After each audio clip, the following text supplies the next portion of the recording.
Hi, it's Dorothy Guining with Scrapbooking Quebec. This week I'm playing along with Shannon Allore's mini paper pad class. This is a free 10-week scrapbooking class geared towards using up those small 6x6, 6x8 paper pads.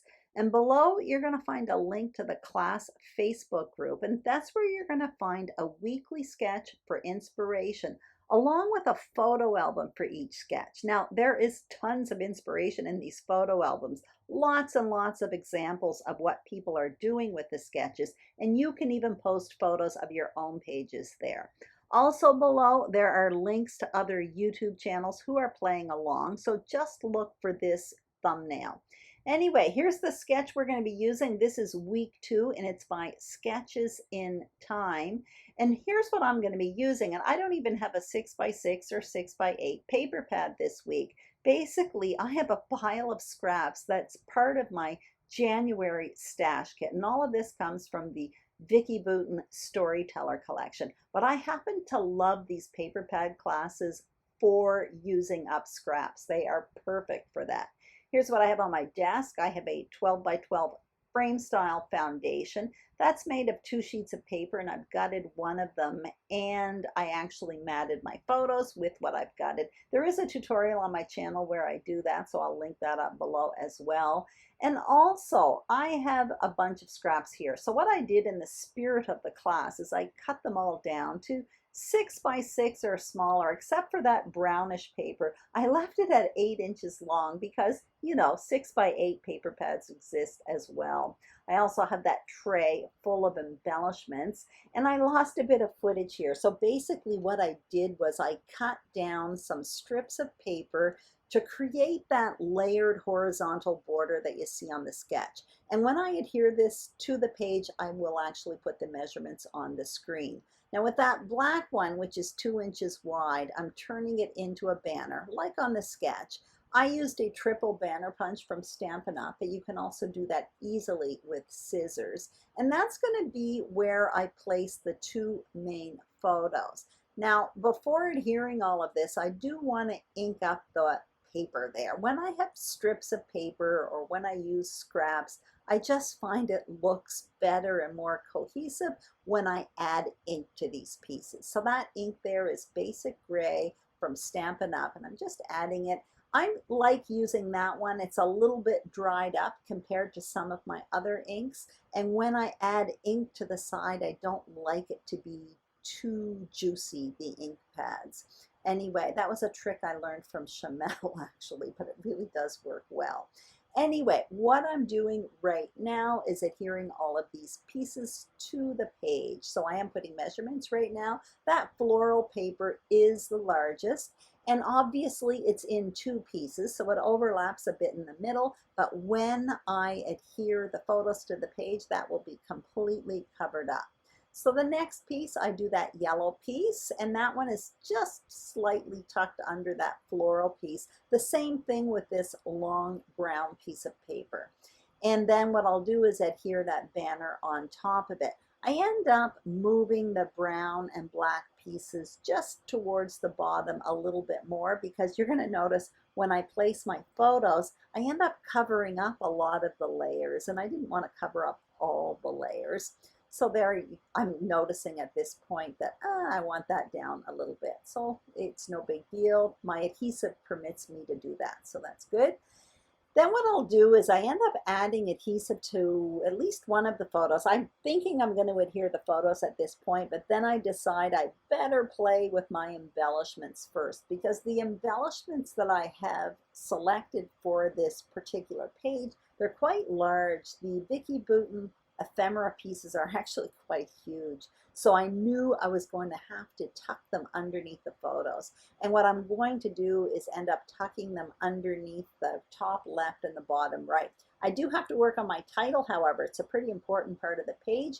You can see I put it on wax paper. It's Staycation Week 8 in 2 different alphas. And I'm working on that top left and bottom right corner. Again, each one, I've only got 2 or 3 pieces of ephemera because they are so big. I'm just making sure there's pink and yellow flowers and leaves in each one of them.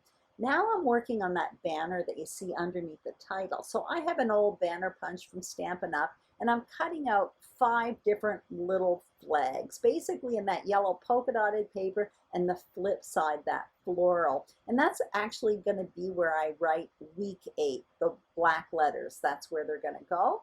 I am going to add ink to those flags, just like I did with the paper above. And then I stop the camera and I actually punch out another 5 little triangles, and I adhere them behind each little flag because I'm going to want to pop them up on foam adhesive. Now I'm preparing my banner. So what I'm doing is I'm adding little glue dots to the top 2 corners of each one of those triangles. And then I'm going to take a piece of twine and just adhere the twine along the top corners. And you're going to notice there's quite a bit of space between each flag, but when I adhere it to the page, it's much closer together. But it's a great way of adding texture to the page because the twine kind of bunches up, but it doesn't add a lot of bulk to the page. And also behind each one of those flags, I added a little bit of foam adhesive. I'll adhere that a little bit later on. I'm just adhering my ephemera pieces. Again, in this spot, I ended up losing a bit of footage, but I ended up adhering the ephemera in the bottom right as well. And that banner is adhered with the foam adhesive at the bottom. Now I'm adding the letters, week 8, and I'm happy with that.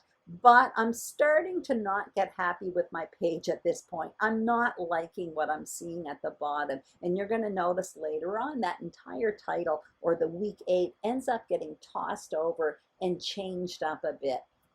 Anyway, now I'm adhering staycation. Those are chipboard letters. I stopped the camera because I ended up adding foam adhesive behind each letter and popping them up. And now what you see me doing is adding a little bit more black paper, basically creating the illusion that that banner is expanding across the entire page underneath the photos. But all I did was add a little piece in between the 2 photos and to the left of the photo. And now I'm struggling with journaling. It's supposed to go according to the sketch underneath those 2 photos, but I don't like that. I get out some graph paper, I make a tag, I abandon it at this point, and now what I'm doing is just adding a couple little dots with those puffy stickers, again from the Storyteller collection, in the bottom right and the top left corners.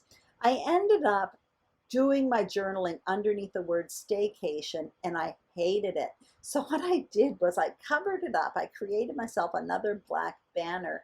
And then when I created it, I decided to put the banner with week 8 on top of it and have it overlap the photo. And I ended up liking it a lot more. There was what I did first, and I didn't like it at all. So sometimes mistakes really do help. Anyway, also you can see for the journaling, all I did was add a tag to that photo at the top left. You'll see that in a minute. And finally, that is basically it. I'm going to show you as well the scraps that I have left. So in a minute, you're going to see the scraps that I started with, and then you're going to see the scraps that I have left. This page takes almost no material at all. Anyway, I really hope you enjoyed this video. If you did, please give it a thumbs up. Also, if you haven't subscribed to Scrapbooking Quebec, I would be absolutely thrilled if you did. Don't forget to check out Shannon Allore's class. She's Crafty, a mini paper pad class. The link is below. Thanks so much for watching and have a great day. Bye-bye.